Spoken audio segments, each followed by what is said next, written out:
Everybody enjoyed Canada Day the other day? I'll just start with whatever questions you might have.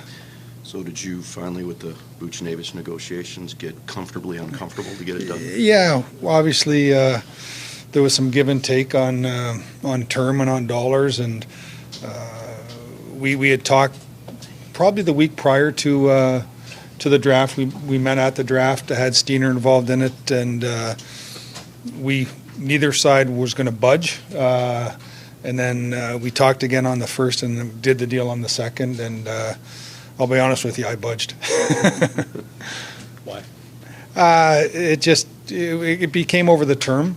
You know, our goal is to have the players maximize their prime, and I think Buch can do this. But the actuary tables say not everyone does it, and so you're looking out moving forward. And I think that's just the cost of doing business in today's NHL. I think we're back to where we were pre-pandemic, that everyone believes that the cap will continue to grow. So any look of a slight overpayment won't be an overpayment by the end of the deal. If the cap goes up $5 million a year, Buch is signed for $7 million at the end. You're looking at a $120 million cap or $115 million cap, and so it's a less effect on it. But that's the crystal ball, and that's the no pandemic outlook also. Just reading between the lines a little bit, the budge from 4 or 5 years to 6. Yeah, we were never at 4. Yeah, 5 we thought would be the sweet spot for us, and I get it. You know, he thought the sweet spot for him would have been 8. So, we're 7. Like Buch is a great guy. Like, and Todd Diamond is one of the representatives I work with. That it's a phone call or two. It's not 15 or 20. The goalposts start really close together. They don't start a mile apart.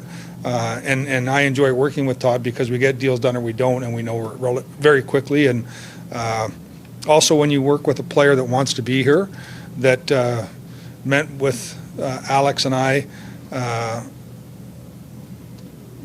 what we're trying to accomplish today and tomorrow, and wants to be part of it.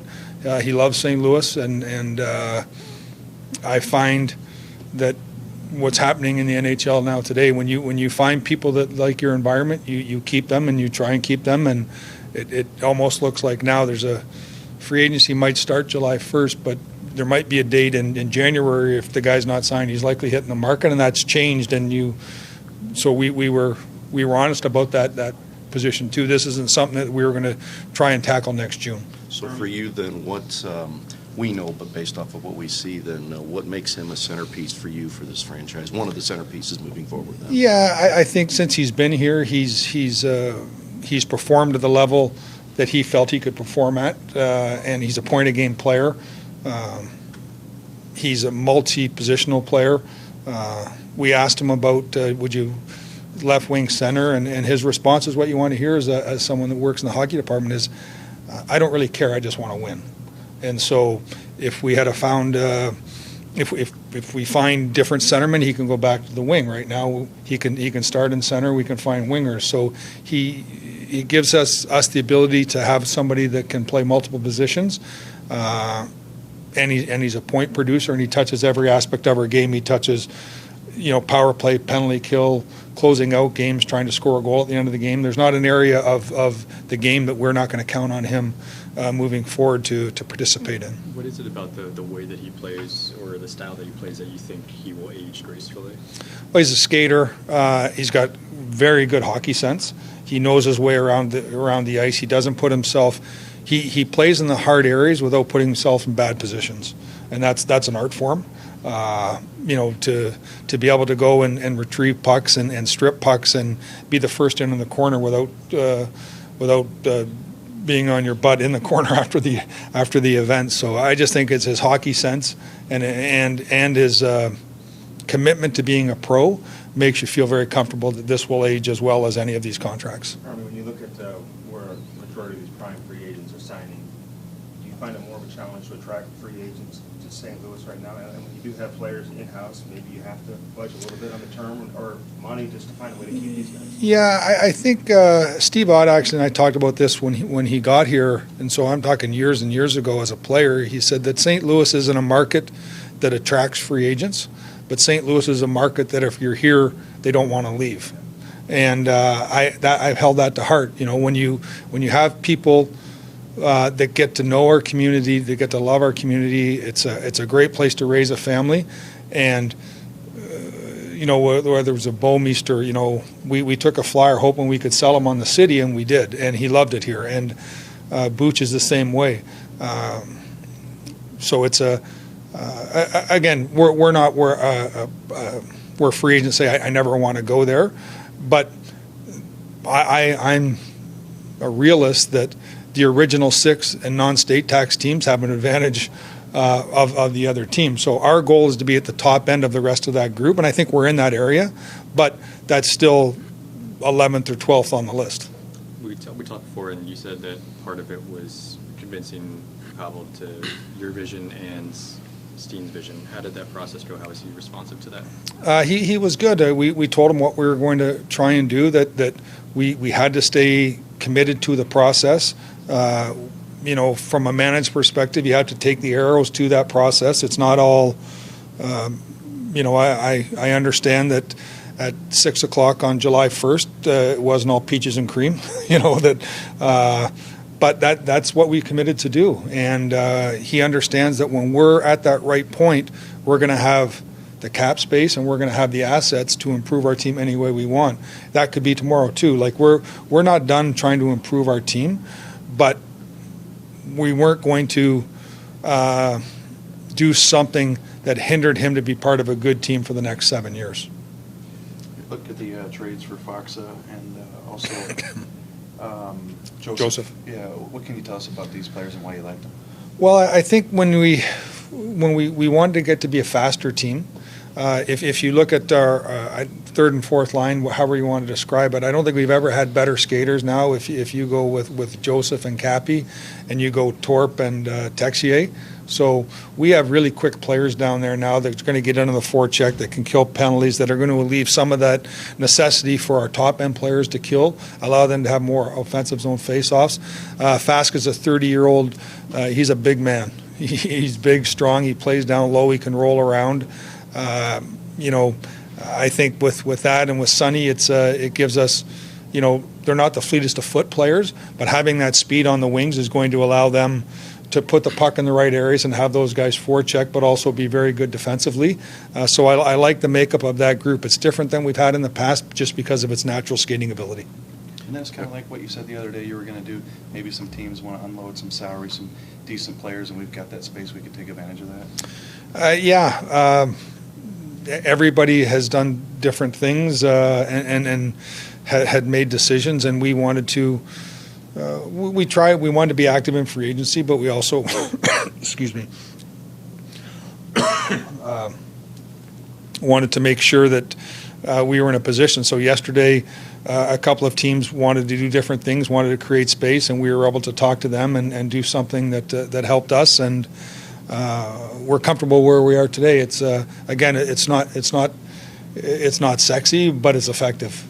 Doug, as far as Monday is concerned, was there any interest in any of the players, but did the term and the dollars just get to be too much on what you saw going on? Yeah, we talked to a lot of players. You know, I think our job is to always talk. I can't cast any stones. We've been active on July 1st, and other teams that aren't scratch their head and say, what are they thinking? I felt that we saw that the reports of what might happen the day or two before made it look like it was going to be an expensive day, and it turned out being that way. Doug, how do you think the moves over recent days signal to the fan base the desire to remain competitive right now? Well, as I said, I think we're a better team right now than we were at the end of last season. Just with the three additions to that part of our lineup, we're faster, we're more determined, we're bigger. You know, obviously we need the big dogs to be the big dogs. That's the reality of it. We need Kyrou to have a good year, Robert Thomas to have a good year, Buch to have a good year. You know, we have to find out, is Jake Neighbors, is that Jake Neighbors, or is he a better player than he was last year, or was that a shooting percentage thing? That's up to him to tell us. You know, we have Shen in there and Sod Lake. So we have competitive players that have played in those areas. They're going to have to maximize their games, though, for us to have a good season. So do these moves also create a little internal competition for guys like Bolduc and Dean to put more into training camp to try and earn their spot? Yeah, that's the exciting part. You know, I haven't mentioned those guys' names. I expect those guys to push for a roster spot. And if Bolduc pushes into our 6, that's great, because then all of a sudden one of those guys I just mentioned goes into our 7. One of our 7 goes to our bottom 3, and one of the guys that I mentioned in our bottom 3 goes out. And that's good internal competition. I think Dean needs to come in. He needs to look those center icemen right in the eye and say, I want your job. You know, and they have to look him in the eye and say, you're not having it. I mean, that's really what you want. When there's complacency that you don't have an option as a coach or a manager, it's easy. I don't really think that I think there's going to be competition. Like, I'm not stupid. Like, Buch isn't nervous, and Robert Thomas isn't nervous, and Kairu's not nervous.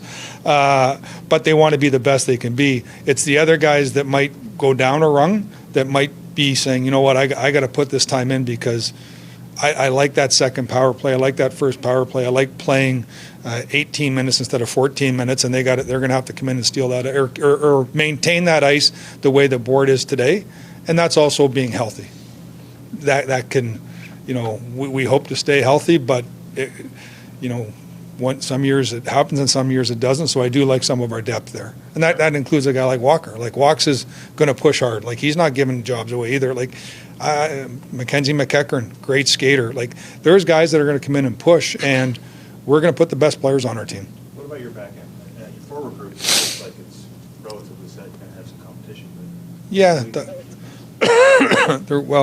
We added P.O. Joseph, a big lanky player, kills plays, good skater. That's a work in progress. If we come back with the same group, it's the same group. There was, you know, with our right side being pretty well connected with Pranko, Falk, and Kessel, what we saw last year, we were focusing on the left side. If you look at the left shot D that have signed, it wasn't a huge market in that area.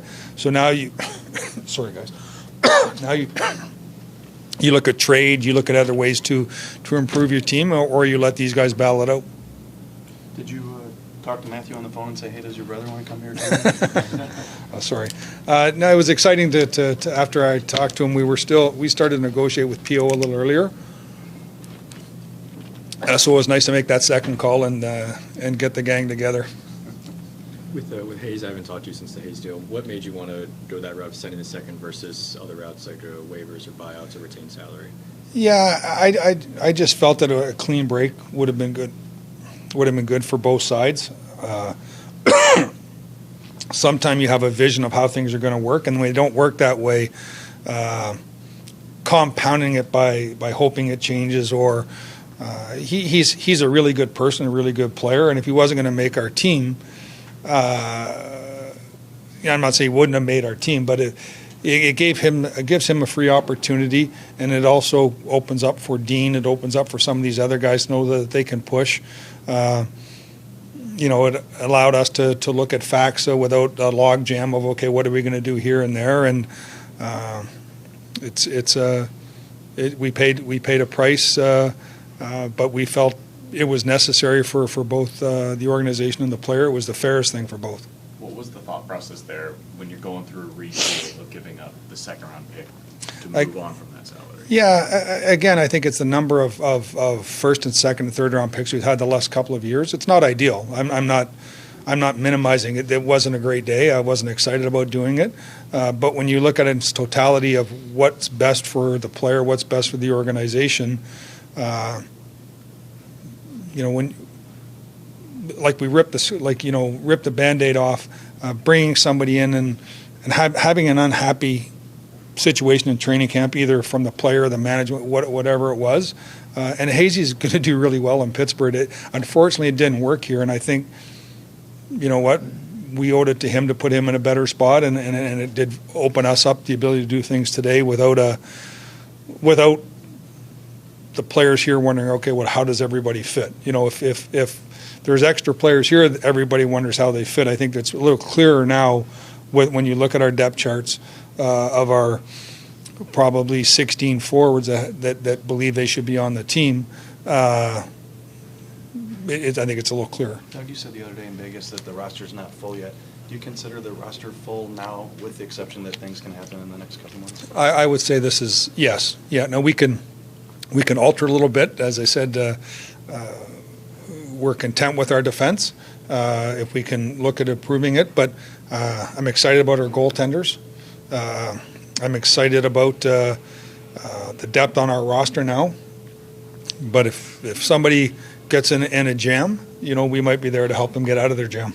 Doug, between the draft and then what you've added via trade, is it fair to say there's been an emphasis on size over the last week or so for you guys?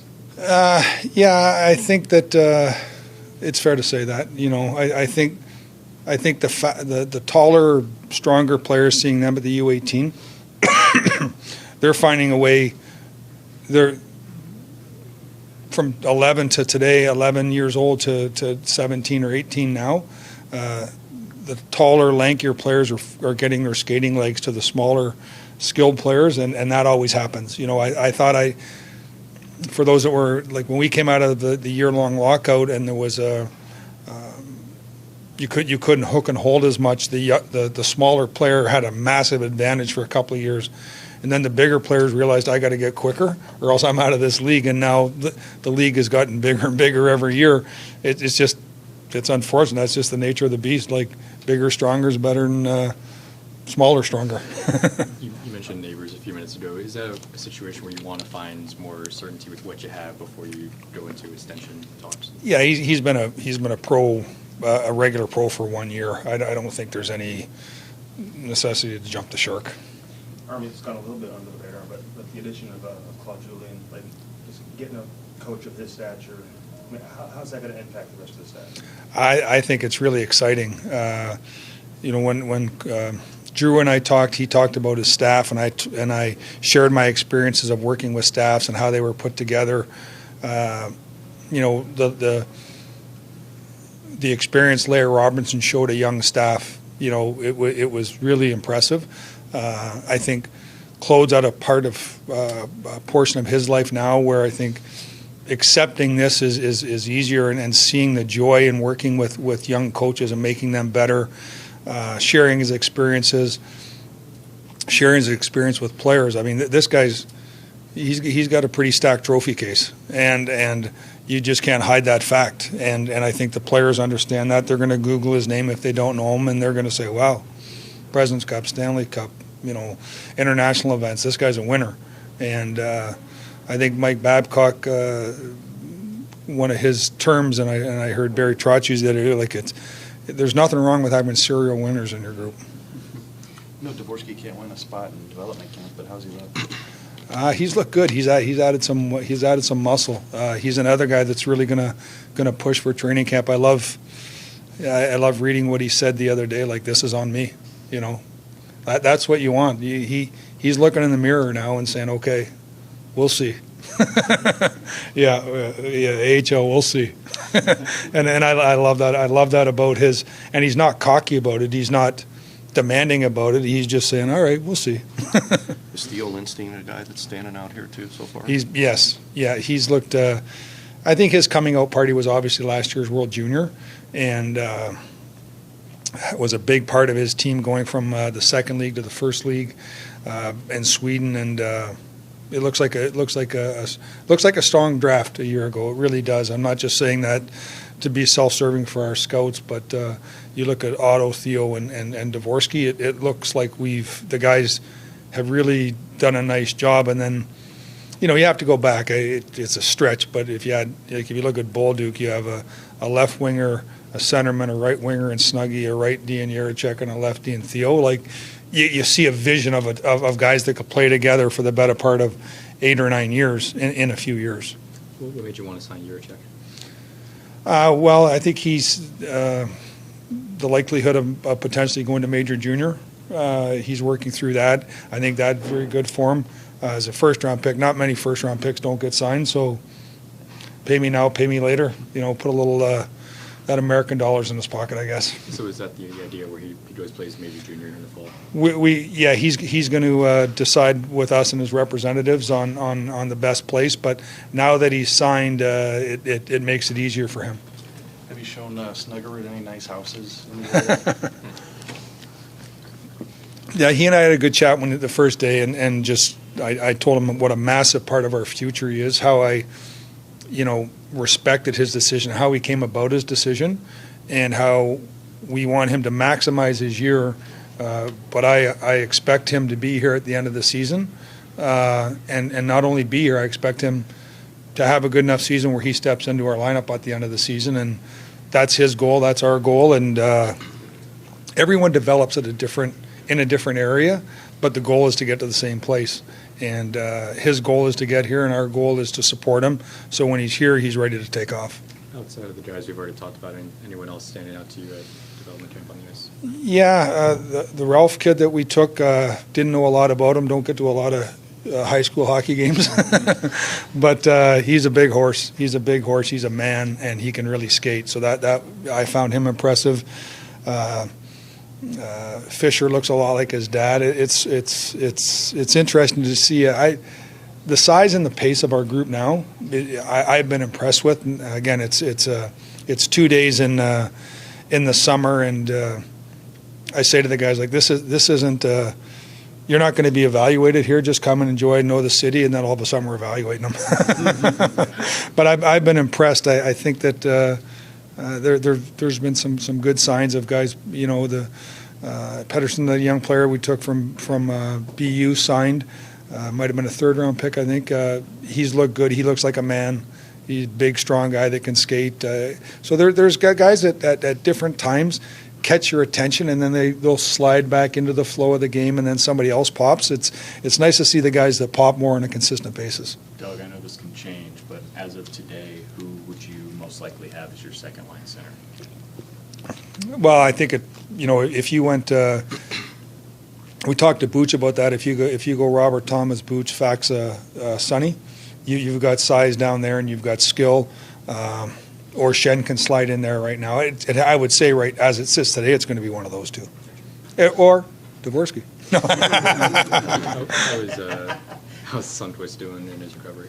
Everything sounds like it's on track. Ray, he only delivers bad news, not good news, so I'm okay with that. And I haven't heard from him in a while. In terms of your side, how much medical background did you have to do with him? Where's he at in terms of when he can start skating? I think he's a couple of weeks away from skating. He's going to go home. We're working with his people at home to make sure, and our strength coach and training staff are comfortable. If he's not ready right at training camp, it's going to be very close. But no, we obviously did our due diligence on the injury and how he's going to respond to it. So the expectation for him is if he plays major junior, he'll be at training camp, main camp here in September. Yes. Yeah. Yeah. Any other injuries that will affect training camp? Not that I'm aware of, but don't hold me to that. There's usually something in the summer Yeah. No, nothing that. I guess Sonny would be the one. Is he ready right for the first day of camp or not? I think that's it. I think so. All right. Thanks, everybody. Thanks, Yeah. Doug.